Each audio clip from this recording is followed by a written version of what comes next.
The 49ers have announced their 2025 coaching staff, and there is one name conspicuously not on the list. Plus, what do we want to hear from John Lynch at the Combine tomorrow? We'll talk about it all on today's Gold Standard Podcast.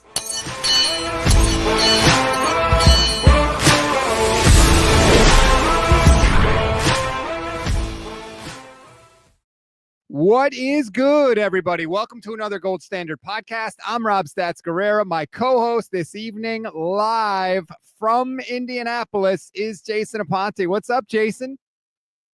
It's great. It's great, Rob. Thanks for having me. And it's like a balmy 55 degrees out here. I mean, if you don't know, Rob and I are on the East Coast, and it's been 9 degrees and snowing the entire time. Like, this 55 degrees, it might as well be 90 at this point.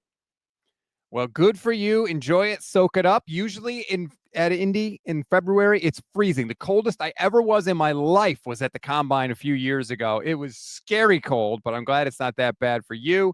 Shout out to the Twitch fam and everybody watching. Appreciate you. Let's dive right in, Jason, because normally I was going to ask you, you're there, you're talking to people, empty the notebook. Well, you didn't have to dig around for the news today because it came right to us. The 49ers have announced their 2025 coaching staff, and Brian Griese is not on it. He has been the quarterback coach for the 49ers for the past 3 years. No mas. Jason, was Brian Griese fired? Did he get another job elsewhere? What do you think happened there?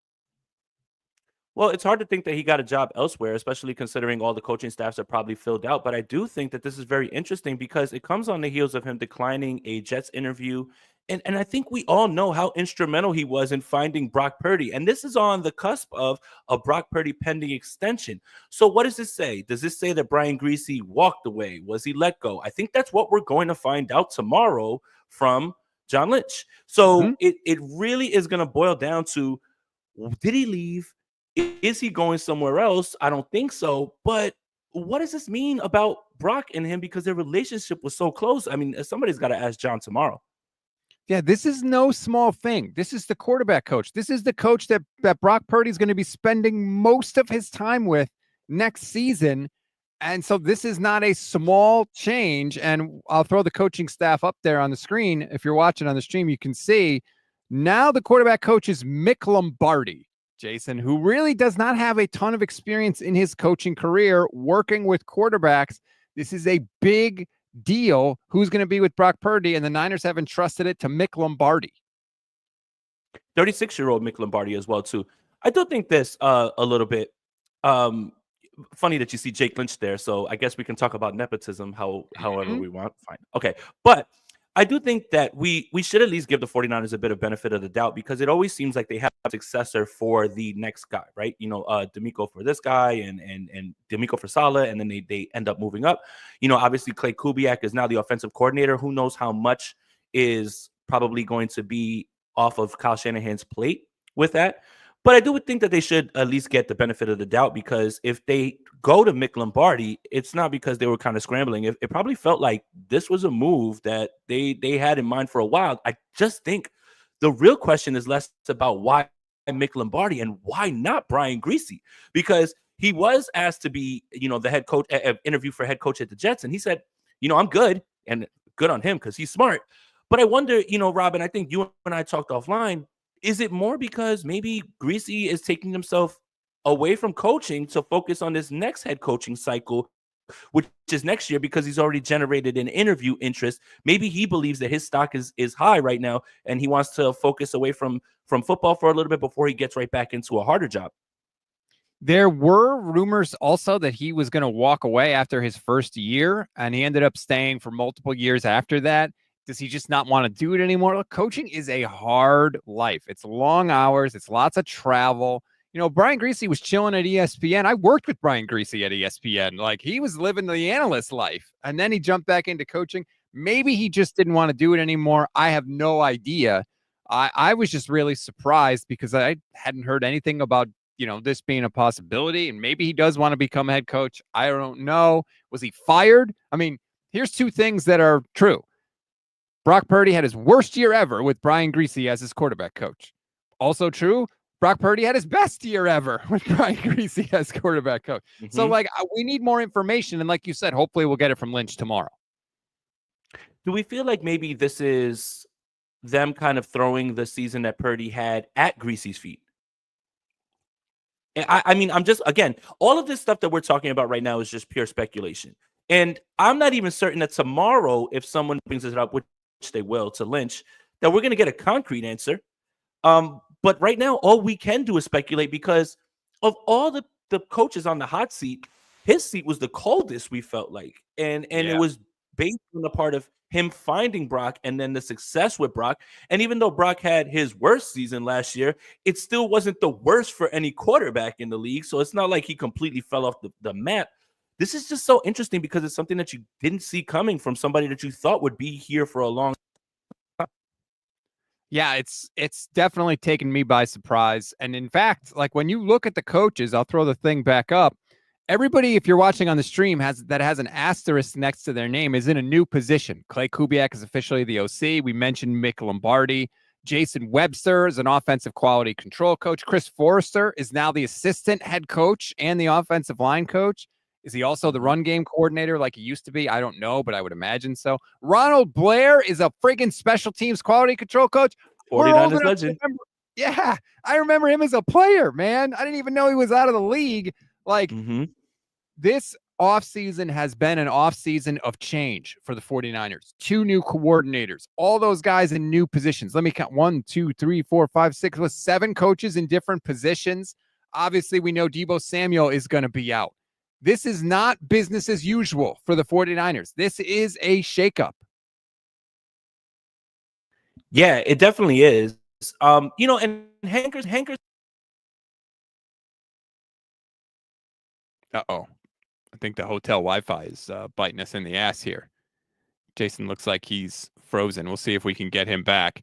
But yeah, an offseason of change. There was that article from Kawakami about how they're not going to tolerate things. And this is, a different feel, a different vibe around the 49ers. And so far, all of that seems like it has been true. All of that seems like they are following through. It's not just lip service from Kawakami. And that is good. And nice to see some other people in the chat reacting to the Ronald Blair naming on the coach. Thank you, Tony. Makes me feel, a little less old. Other people remember him as a player. So thank you for that. I do appreciate that. So Clutch says Jason Aponte's Wi-Fi is not clutch. Sign me 29 on Twitch says maybe Brock had enough of Griese. It's possible. I don't know. We don't know. We'll get the answer tomorrow, hopefully. I'm sure that John Lynch is going to be asked about that. And as Spy Nick says, thank you, Spy Nick. Hit the like button. Appreciate it. Jason's going to reboot everything and hop back in here. You know how it is when you're on the road with the hotel Wi-Fi. But yeah, the Brian Griese thing definitely took me by surprise. And I don't know anything about Mick Lombardi. Hopefully he's good. Like I said, it's a big deal. You got a young quarterback. You would like continuity with the coaching staff. Now, Kyle's going to be the man. It's his offense, obviously. So that continuity will always be there. But if you could have had the same quarterback coach, it would have been good. I happen to like Brian Griese, but we'll see. We'll see how this turns out. We don't know if it's good or bad yet. There was news, in case you're wondering, of who the 49ers interviewed because they had to interview somebody so that they could hire Clay Kubiak so that they didn't violate the Rooney Rule. And they had to interview somebody else to promote Mick Lombardi, and they did. I can't find the tweet right now, but they did interview. They complied with the Rooney Rule and all that stuff. So everything is official as the names have come out, as I have mentioned. So it's all good and copacetic when it comes to that stuff. They interviewed Noah Pauley of Iowa State and Junior Adams, a former Amador Valley High Pleasanton product, who's since been hired as the Cowboys wide receiver coach. So that's how they complied with the Rooney Rule for the OC spot. So there you go. That is the biggest news of the Combine 49ers wise right now, is that the coaching staff is out and Brian Griese is out. Definitely surprising. And we'll certainly get the chance to ask John Lynch about it when he meets the media. Again, 11 a.m. Pacific time. We're going to be live tomorrow at 11:30 a.m. Pacific time. I'll be live with Levin to break down what Lynch says and react to what Lynch says. Hopefully Jason's going to join us. I think Jason is back. What's up, sir? Yeah, I had no idea what just happened. I apologize. My computer just just a little bit back to what I was saying, because I remember what I wanted to say. It's you see some of the names on the list, Hankerson's been around. Obviously, he's played for Kyle Shanahan, and he's been around, and he's moving up the ranks. And the same thing with Kubiak. That's kind of why I feel like this move, while a little bit head scratching and we didn't see coming, we have to at least give a little bit of grace. Now, I understand that Mick Lombardi doesn't have a long resume. He's a 36-year-old, but given the success rate with the coaches that they have been able to develop, almost like a farm system we talk about all the time, Rob, I think we still should at least give this a little bit of a grace period in which we can evaluate it. In a vacuum on the outside right away, it's a little head scratching because you say, Brian Griese did so many good things, and he did. And obviously he's well regarded around the league. If the Jets were thinking, hey, let's bring him in for a head coaching interview, although in the same token, they wanted to interview Rex Ryan again. So I don't know how sane their judgment is. Not saying that Brian Griese is in the same lane, but I think we should just look right now and just say, this doesn't make sense right now, but there is a chance that this will come to fruition a little bit later on down the line. I'm a little bit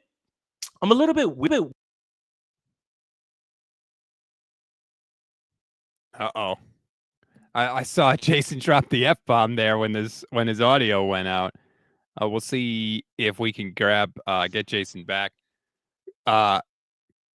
Collie Young. There we go. Are you there, Jason?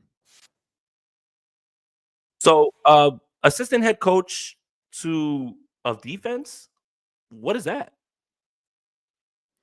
Well, that's sort of that's Gus Bradley is the assistant head coach of defense. I think that's sort of what they had Brandon Staley doing last year. They said assistant head coach / defense last year, I think was like technically Staley's official title. It was always really weird. But I think Gus Bradley is sliding into whatever the hell Brandon Staley did last year. Is that what we're calling him? Because I thought he was just the assistant head coach overall.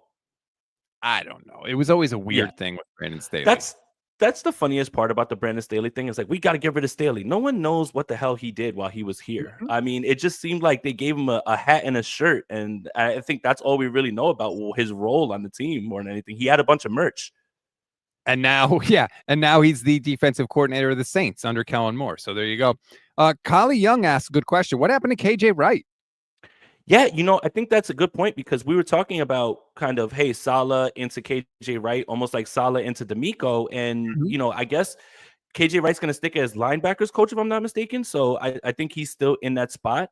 Okay, I wouldn't look at this. I wouldn't look at this as anything other than, a procedural move because Gus Bradley, you have to give him a title worthy of his experience.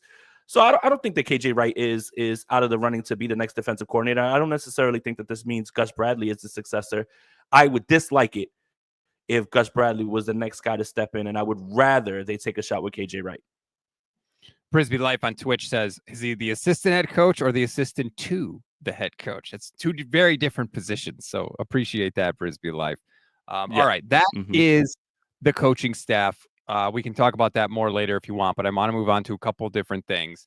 I've seen our friend Grant Cohn has been there, obviously. Other head coaches have had press conferences, and Grant has decided to ask every head coach that's there why they show up at the Combine, clearly highlighting the fact that Kyle Shanahan is not at the Combine. He has skipped the Combine for multiple years. I don't think it's a big deal. I think there's success stories on either side, right? Andy Reid goes to the Combine. The Chiefs win a lot. Sean McVay doesn't go to the Combine. The Rams have won a Super Bowl. How big a deal of it do you think it is, Jason, that Kyle Shanahan is not in Indianapolis? Well, he hasn't been there for years. And what's funny about it is last year was the most successful draft class for the 49ers since 2019. And I think I can say that easily, not even, with any hyperbole. But what's funny is kind of when I was standing in line talking today with some people, they were talking about how when Saleh was the Jets coach, he would go, but he wouldn't speak. Now, do you want Kyle to go just to be there, or do you want Kyle to go and speak? I don't know, but I will say this. I put out a tweet asking the question. Last year, Kyle Shanahan didn't go to the Combine. The 49ers walked away with 4 starters that are ranging from good to great. And if we're going off that logic, why weren't we yelling for him to go last year? Why all of a sudden does he need to go this year? I think it's just more about the idea that this offseason feels vital to the changing of the guard with the 49ers and the continued success. So it's an optics thing. But does Kyle Shanahan care about optics? Absolutely not. And as long as the players that you pick work, do it from Alaska, do it from Santa Clara. I don't care. You don't necessarily need to be here. So, I mean, for me, just make the right draft picks, and whatever your process is, stick with whatever's been working, and go back to what you did last year. Go back to that. Well, and here's the other thing that I think people don't think about. Kyle can dial into every single one of the interviews that they do from the combine. He can dial in, virtually. He can join the Zoom or whatever. They're all recorded. He can watch them all after the fact. Like it's not like has no part of it. He could still participate in the interviews and also do other stuff from home. So it's not like, he has no idea what's going on. He's not meeting the prospects, whatever.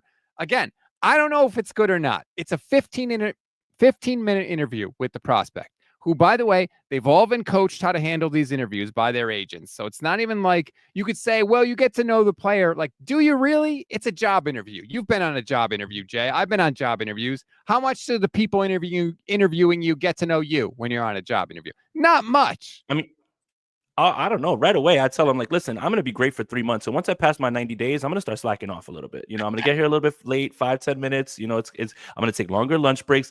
No, but seriously, look, this is my 4th year being at the combine. I'll be honest with you.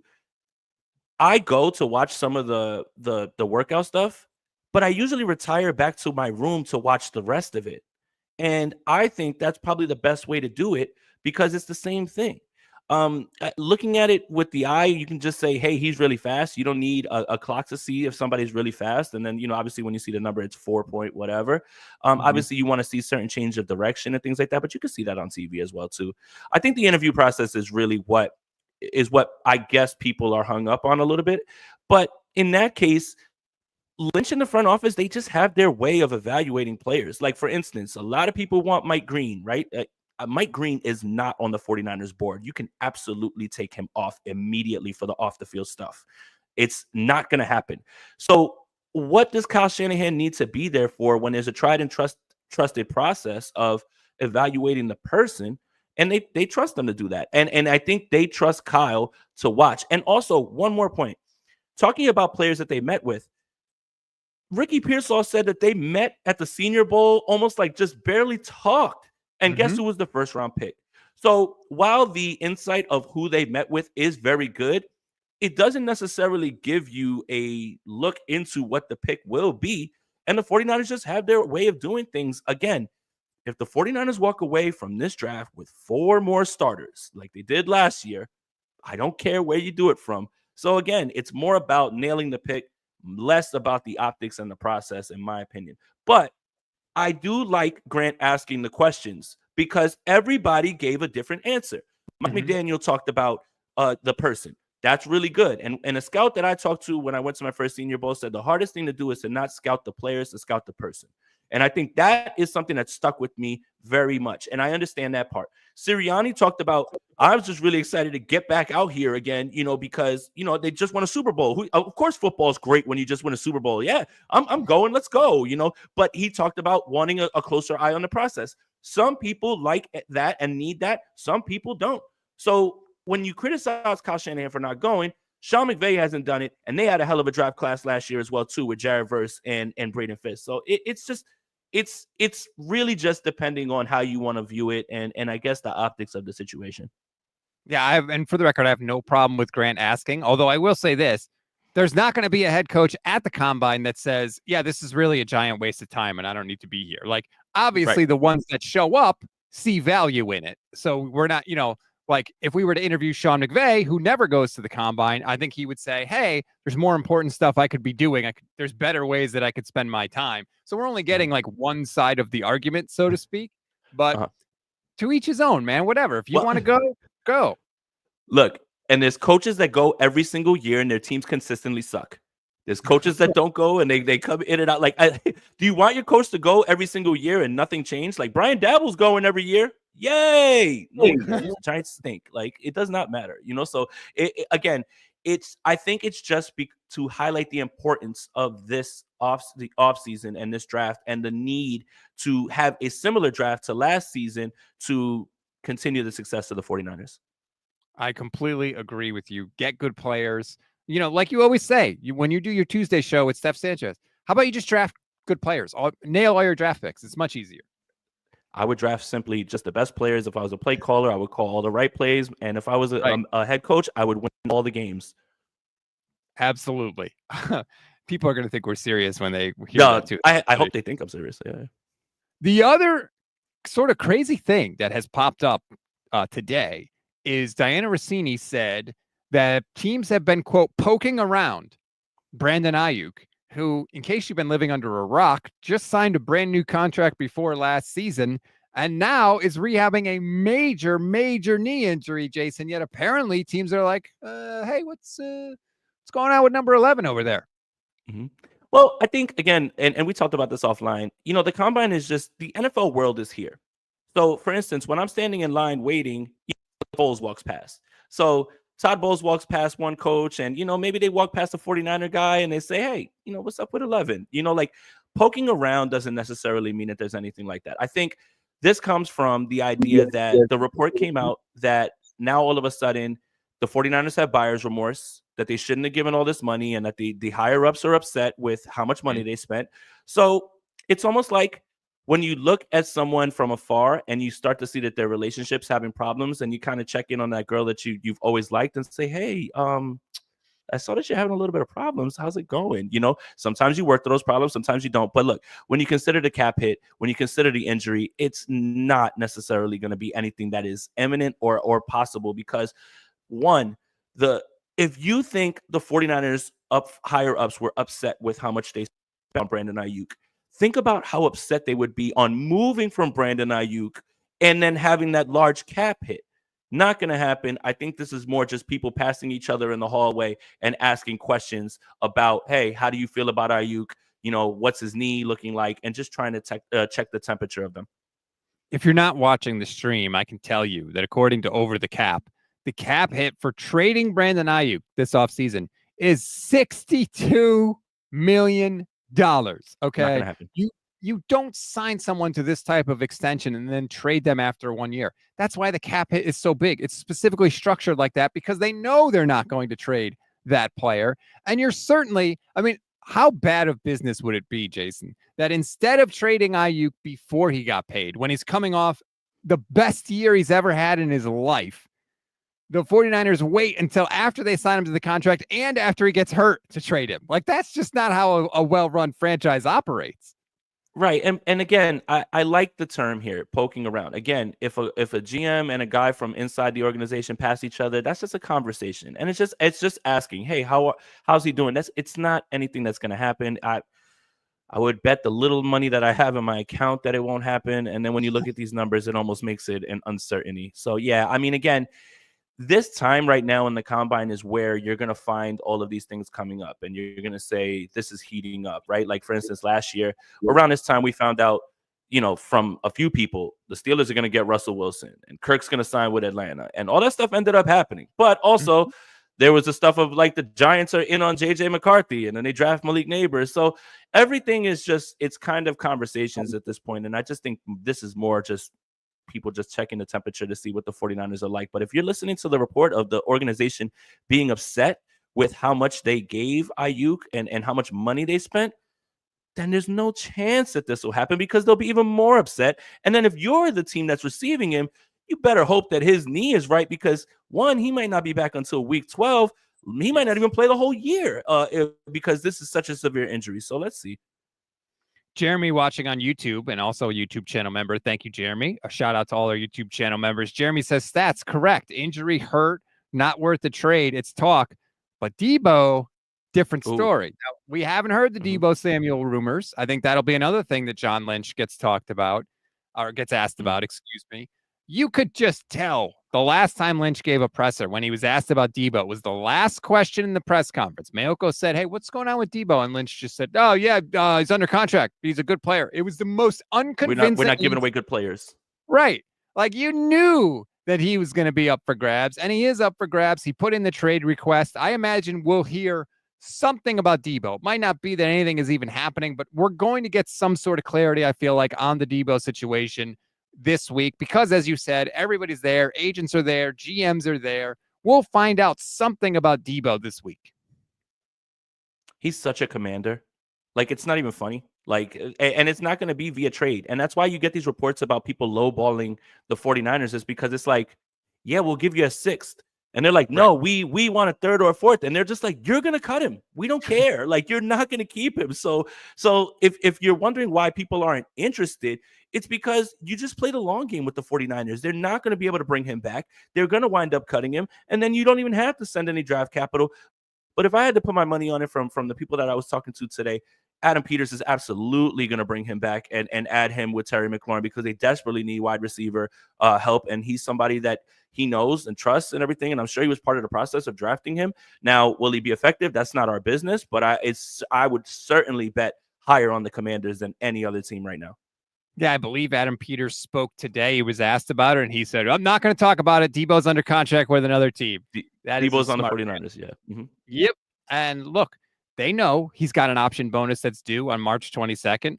They know that the 49, like, any draft pick that you offer for Deebo at this point is just so that you don't have to compete with the other teams once he becomes a free agent later on next month. Right. That's really what it is. That's why it's a low ball offer, because you're not really offering it based on the value of the player. You're offering it so you don't have to compete with anybody else for his services. And so if they get anything, great. But also, it's like, would you rather have a 6th round pick, Jay, or would you rather spread the cap hit over 2 years? That's the question. Yeah, and I think that's what it boils down to. And I think, again, we know that the 49ers have been notoriously an overvaluer of their prospects when it's a trade, right? Like, think Jimmy Garoppolo. Like, we're just not letting Jimmy Garoppolo get out of this building, man. Like, we need this certain pick, and that's not to say anything bad about, Deebo or anything like that. But I think the thing is too is why people are waiting for him to be cut is because if you trade for Deebo, you're trading for the contract as well too, and then you'd have to restructure it. I think once he's cut, then it's a blank sheet, and you can structure the contract however you want, especially at this point in his career. So it's going to be interesting to see how it plays out. But I'm betting that franchises are going to call the 49ers bluff and just say, listen, man, we're not going to give you anything more than a 6, and if you don't like it, then cut him, and we'll just go get him. Yep, I completely agree. I think that's what's going to happen. I'm not even upset about it at this point, Jay. I want it to be over. I want them to be out of the Deebo business. I want Kyle to not have the stupid Deebo game plans anymore. Like, I just want it to be over, quite frankly. I'm ready for the next thing. Mm-hmm. Yeah, for sure. And that's the interesting part. And I hope that it's asked tomorrow to Lynch is, and this is where I'll agree with you. I wish Kyle was here to speak, because I would have loved to have asked Kyle, you have to replace Deebo Samuel. Are you looking to replace Deebo Samuel with a Deebo Samuel-like receiver? Or are you looking to bring in a receiver, someone who runs routes and isn't used in the backfield? And maybe this will change your offense a little bit more and open things up. Like, that's the stuff that needs to be asked about this. Is not, is Deebo going to leave? Is, who do you intend to replace them with? And if you go in the draft and you find another Deebo Samuel type player, whoever it is, how much of that is indicative of you not trying to evolve your thought process and saying, we do need somebody who has this same sort of skill set to run this offense, as opposed to, you know what, I'm Kyle Shanahan and I got my quarterback and I got my weapons. Let's roll. I don't need anything. I can evolve this entire thing. They weren't looking for a Deebo Samuel when they got Deebo Samuel. Like, correct. Draft the best players and design the offense to suit them. Guess what? Every team has been looking for another Deebo Samuel for years. He's a unicorn. What he did in 2021 was historic. It was unbelievable. Even he couldn't reproduce it. So I think to look for another, like, quote unquote Deebo guy would be a mistake by the 49ers. I don't want them to do that. Get wide receivers whose best ability is wide receiving, if that makes sense. You're in Indianapolis right now, Jason. What is down the street from you? St. Elmo's Steakhouse. What are they famous for? Cocktail sauce. Cocktail sauce. I don't want a steakhouse that's famous for cocktail sauce. I want a steakhouse that's famous for steak. Niners need to get a wide receiver that's good at being a wide receiver. Forget the whole Deebo thing. It's over now. And what's funny is, in that same Senior Bowl, right, Kyle Shanahan falls in love with Deebo Samuel's skill set, then falls in love with Jalen Hurts' skill set, and Terry McLaurin was right there for you to draft. I hate to keep bringing that up, but again, right, like, you're looking at, I need him to play X, I need him to play F, I need him to play fullback. How about you just need him to play receiver? How about you just need a really good receiver? And Terry McLaurin was right there for you. So sometimes Kyle has this way of kind of losing sight of the forest by staring at the trees. And there's no better example than that right there. You could have drafted Deebo Samuel and Terry McLaurin in the same draft and not traded up or anything like that. The board fell out perfectly for you, and yet you didn't because you wanted to have all this versatility and everything as well too. So I just wonder if that thought process has changed. And again, when you look around, like you said, everyone in the league has been looking for their Deebo, right? I'm old enough to remember Laviska Shenault was the next Deebo. I'm old enough to remember it's literally any single college player that's ever taken an end around. Oh, I see Deebo Samuel. It's the laziest comp. The second laziest comp than that is any white wide receiver is Cooper Kupp. It's literally a white wide receiver. Oh, he's Julian Edelman, Wes Welker, or Cooper Kupp. Oh, he took an end around. Oh, he's the next Deebo Samuel. Like, it's literally cut and paste. So yeah, I just wonder if maybe that idea of like, oh, the versatility and everything, it's just like, you know what, that guy runs routes really well. Right. Tunnel vision, I think, has bit this regime in the ass a couple of times. It bit him in the ass at quarterback when they wanted Kirk Cousins and didn't scout Patrick Mahomes. Maybe it bit him in the ass, like you said, with the Deebo and the Hurd situation from a couple of years ago. Don't lock in to any one thing. Keep your eye, don't get tunnel vision. Broaden your perspective to see what's out there and then adjust accordingly. Yeah, 100%. And that's what makes this draft so interesting. And I guess this is a good way to pivot. I know you're the host, but I wanted to pivot to this real quick because it's something that's being whispered about now and it's getting a little bit louder.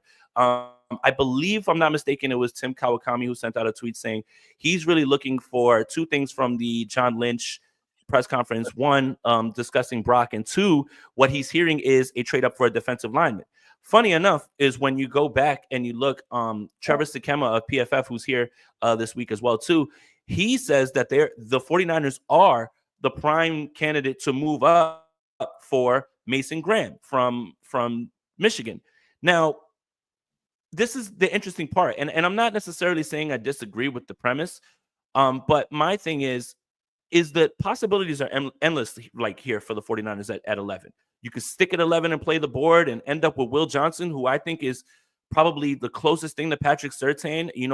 I'm interested to watch how he works out this week because he has an injury history, but I would love to see that happen. That's something that's beautiful when you think about Will Johnson and Lenore and Renardo Green and Malik Mustafa.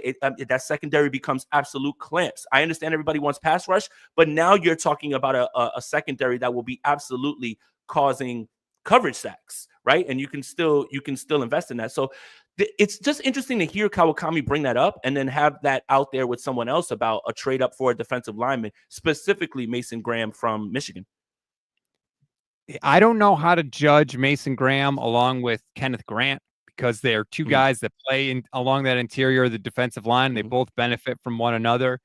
They have to get better along the inside of that defensive line, though, Jay. They have to. It was so bad. They're going to release Hargrave. It is a glaring need. And as much as it would be cool to have a corner, in this draft, and I get that the draft is deep on interior defensive line and defensive line in general, but I want a freaking stud there. Like 2019, remember the talk? It was, we got 5 first-round picks along the defensive line, right? It was Armstead, it was Buckner, it was Bosa, it was D Ford, it was Solomon Thomas. They had all these first-round picks along the defensive line. That's why they were so freaking good, man. I want a stud defensive tackle to just wreck shit in the middle of plays, quite frankly. Well, and look how quickly it turned the Rams trenches around when they got Braden Fisk and they ended up with Jared Verse as well too. I do think it's a little bit interesting to hear, hearing Daniel Jeremiah talk as well too, saying that there's about 20 defensive linemen that have first round grades, and this is one of the deepest in a long time. So maybe you can hang your hat on that. Again, it just kind of highlights that the 49ers can go multiple ways with this. And then there's free agents that you can go ahead and get. You can get, BJ Hill to match up with Malik Collins as rotational guys. You can sign Azeez Ojulari, while you draft a guy. Like there's so many things that can happen. So yeah, for me, I just think that this is the interesting part. And I wonder if because the possibilities are limitless and endless, that the 49ers kind of get frazzled. Like they have too many options, right? Like, you know how they say you have too many options, you don't have a good option. Yeah, it's gonna be interesting. And I see Mr. 559, Mike Green Marshall, thoughts upon Aponte. He's off the 49ers board, off the field issues, not gonna happen. He's sliding further and further due to two issues off the field. Great player, but it's gonna be tough to bring him in with the type of allegations that are on him. Yeah, there was some sexual assault, I believe, allegations when he was at Virginia, and then even going back to high school, there was also a similar type of thing. For all the criticism you want to give Kyle Shanahan and John Lynch, I'll say this, especially the older I get, Jay, they have no tolerance for that. Like, they have not had a lot of guys that have had off-field issues for the entire 8 years of the Shanahan era. Does that hurt them from a football standpoint? Sometimes, right? Tyreek Hill had off-field issues. Great player for the Chiefs, great player for the Dolphins. Like, but the Niners have shown us that they're willing to miss out on great football players because they don't want that in their locker room. And you know what? I support it.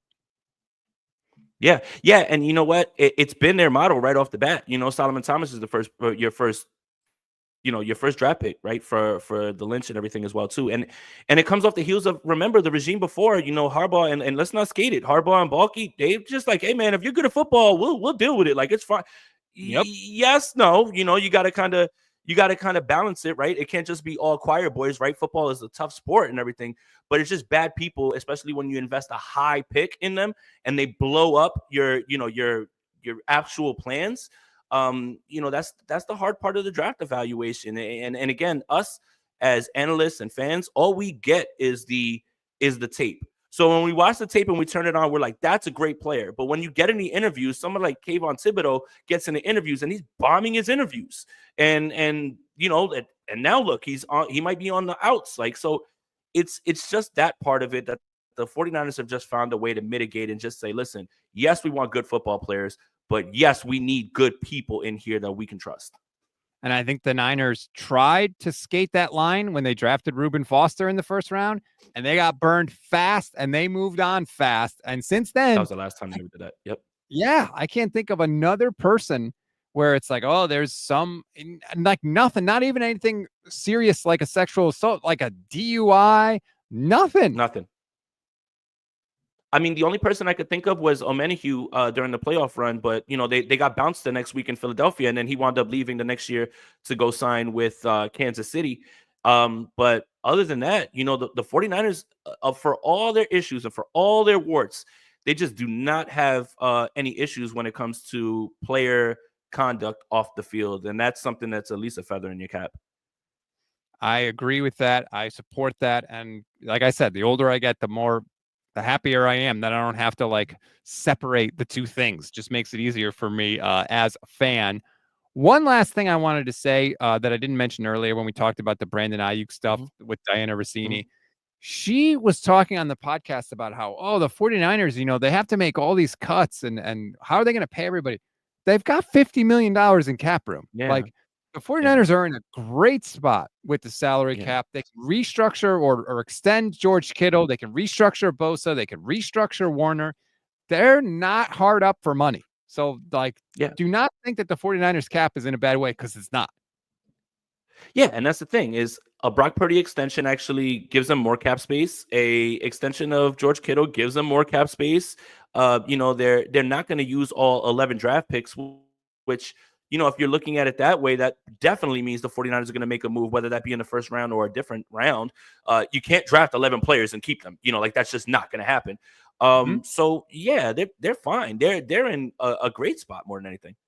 Yeah, that's why. And Diana knows what she's talking about. So I was really surprised that was the attitude that she took. I don't know if she, you know, was confused or something. I'm not sure what was going on there, but they're in a good spot cap wise. It's not like, oh, they have to cut guys to get under the cap. Like, no, not at all. So she does the podcast with, is it Chase Daniel? Yeah, I think. Okay. Did you see when she was talking about Stafford and she was like, oh, the Rams are comfortable with Jimmy G? And Chase Daniel was like, they're comfortable with Jimmy G. Like, oh God, I'll just say this. That would be music to my ears. Like, please get rid of Matthew Stafford, Sean McVay, and go with Jimmy Garoppolo. Please. I am begging As you to make that happen. as a lifelong New York Giants fan, I think that they should trade Matthew Stafford to the New York Giants. So, I just make it happen. Nothing would warm my heart more than watching Matthew Stafford throw footballs in cold MetLife Stadium. Yeah, Jimmy, I miss the way we were, man. I do miss Jimmy, man. Come on. That's a good. You had that on deck. Look at you, man. You don't forget anything. No, I know. Elephant memory over here. But anyway, we'll see how it all plays out. John Lynch live at the podium, 11 a.m. Pacific time tomorrow. Levin and I are going to be live here half hour after that, right after the press conference is over, to talk about it. Jay, hopefully you can join us for that as well, because we definitely want you to have you a part of that. We're going to have updates from the combine all week long. There's going to be plenty of juicy stuff coming out of Indy. Jay, thank you so much for hopping in. I know you want to get to the steakhouses and get to the hobnobbing, and we want you to be able to go do that so you can get us all the juicy gossip from Indy. Yeah. Thank you so much, Rob. Yeah, absolutely. The combine doesn't happen in the media portion. It doesn't happen on the field. It happens in the nightlife. That's being able to crawl around these pubs and say, oh, that's Kevin O'Connell. Oh, that's Mike McDaniel. Like that. That's the stuff that you really get. You're able to ask the real questions that you can keep under your vest. So that's the real investigative reporting. So yeah, I got a long night ahead of me, but this is my favorite time of the year. I love this event more than anything. Well, thank you for joining us, and make sure you like and subscribe to this YouTube channel and like and subscribe to Jay's YouTube channel as well. Please and thank you. It'll make you a better, smarter fan. We will talk to you tomorrow. Jay, enjoy the rest of your night. Go get some of that cocktail sauce from that famous steakhouse. Forget steak. Give me that sauce. See you later.